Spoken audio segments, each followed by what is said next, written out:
He is the man. He is the man. He is the man. I see nobody on his level in the game today.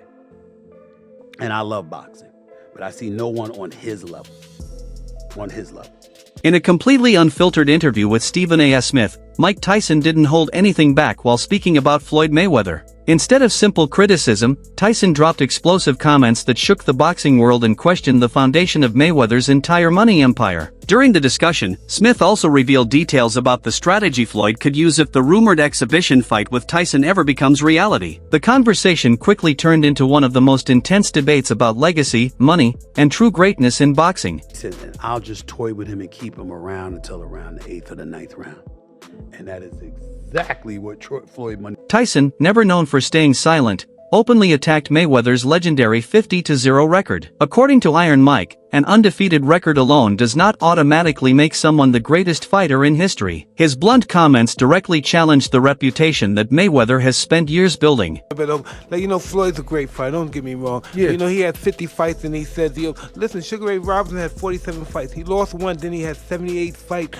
Then he had a 78-fight winning streak. Yeah, but you even He had 47, lost one, then 78 winning streak. But even more like modern than that. Knockout. Look at Julio Cesar Chavez. He was 84 and 0, He right? was 89, 90 and 0 before he lost. 89 and 0. Wow. So it's Don't not, tell me about you the greatest fighter with 50 and 0, nigga. You're great, no doubt about it, nigga. 50 and 0. Chavez had 90. Yeah. He's fighting he's fighting like what, 8 times a year.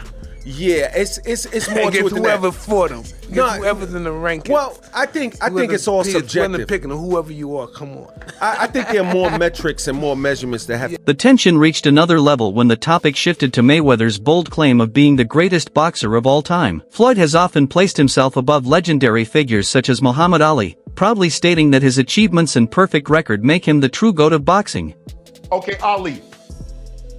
Is Ali the same fighter that got beat by a fighter with 7 fights? Leon Spinks beat Muhammad Ali when he only had 7 fights. Yes. And if we really tell the truth, Well, that's what you're here for. You're here to tell the truth. what's the heavyweight guy that Ali fought 3 times? Ken Norton, actually. Ken Norton really beat Ali all 3 times. Go back and look at the fights. I mean, we just telling the truth.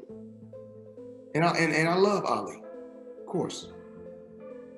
Next, let's go. But Floyd, here's the thing. I don't want to hear it. Next, let's go. Floyd, you're 49 and 0. I mean, you're 50 and 0. You won belts in 5 different weight classes. Give me another fighter. Come on. For Tyson, however, those claims sound more like arrogance than greatness. He fired back sharply, suggesting that Mayweather's obsession with protecting his perfect record has clouded his understanding of what being a true champion means. Tyson believes greatness is not only measured by wins and money but also by respect, humility, and the ability to represent something bigger than personal success. He's very delusional. He can't listen. If he was anywhere near that realm of great Ali, he'd be able to take his kids to school by himself. Okay, he can't take his kid to school by himself, and he talking about he's great. Greatness is not guarding yourself from the people. Greatness is being accepted by the people. He can't take his kids alone to school by himself.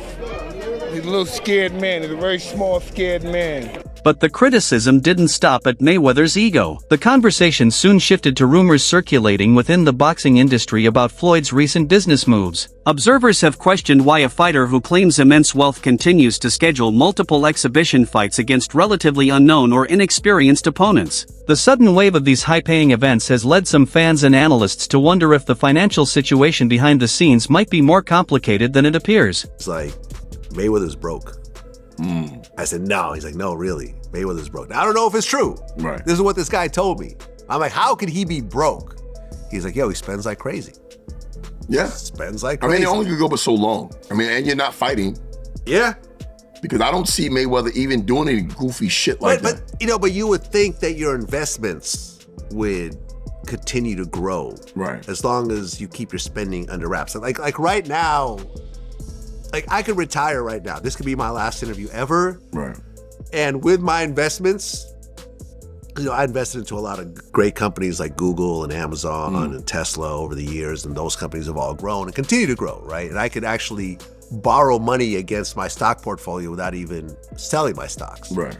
So I assumed that Mayweather was in a similar spot because he made so much cash, and if you invested even in common stocks, you should do pretty well. But I mean, listen, Mayweather never flies commercial. He's only flying private. So he doesn't own his own plane?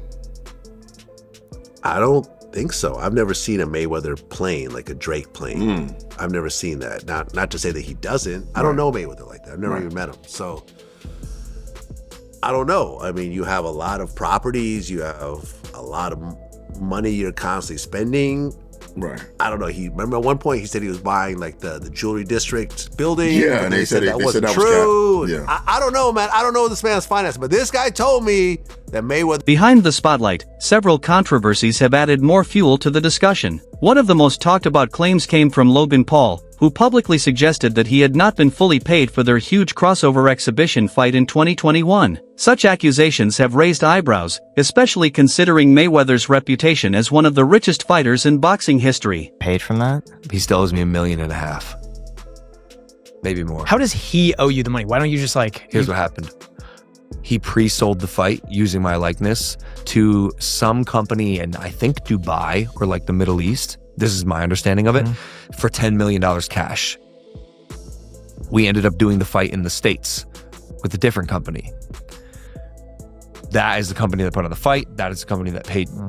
But he sold our fight with my name and likeness to someone else in Dubai for $10 million cash. It's our fight, bro. Our deal was 15%. He smoked me. So I got 15% of it. 15% of $10 million is $1.5 million. That company that paid him that money is suing him. I actually don't know the status on that lawsuit. I should check in because he still owes me money, but he has a bunch of legal trouble at the moment that I don't think I'm ever getting the money. He just sold his house in Vegas. Did he really? Yeah. I think he's facing a bunch. Rinsed on that house. He started at $14 million. He custom built the house, by the way, in like 2006. Yeah. Started at 14, reduced to 12, 10, 8 came on the market, and it was a lot of house for 8. Yeah. So for 6.6. Oh, he really got just rinsed. The cost to build that house was 9 or 10. Whoa, he got rinsed. Yeah. Another controversial situation reportedly involved a massive $10 million cash presale connected to a fight event in Dubai. Reports suggested disputes, legal threats, and disagreements over missing payments to business partners. While details remain unclear, incidents like these have sparked debate among fans and insiders, creating questions about the stability of the promotional empire Mayweather has built over the years. It was supposed to be like Floyd versus Logan on like a helipad or like on the top of the Burj Khalifa or something. It was way back. Again, 5 years ago now, but that was like the initial rumblings around that fight. And what Floyd did was use Mayweather Promotions to bring them this fight and say, if you'll front us this money, we'll put this fight here. They fronted him the money. He took the money, had the fight at the Hard Rock in Miami with Fanmio instead. That was the company that put it on, Fanmio. And Logan saw none of that front end 10 mil, and the people that paid Floyd the 10 mil never saw a dime back. It's nasty work what he did. But this has been like one of Floyd's MOs, is that he leverages his fight name or his quote unquote assets, and which is what, a lot of wealthy people do. They leverage their assets to take out bigger loans or, whatever. But Floyd does it in such a reckless way that no one ever sees return on it. He just takes money. It isn't a loan, he's stealing. And so Logan obviously never sees a dime of that. I don't know how Logan got conned into doing something like that, or how he didn't have provisions in place. I've talked about this, ad nauseum over the last couple of years, but the fact that we actually get some details on this from Logan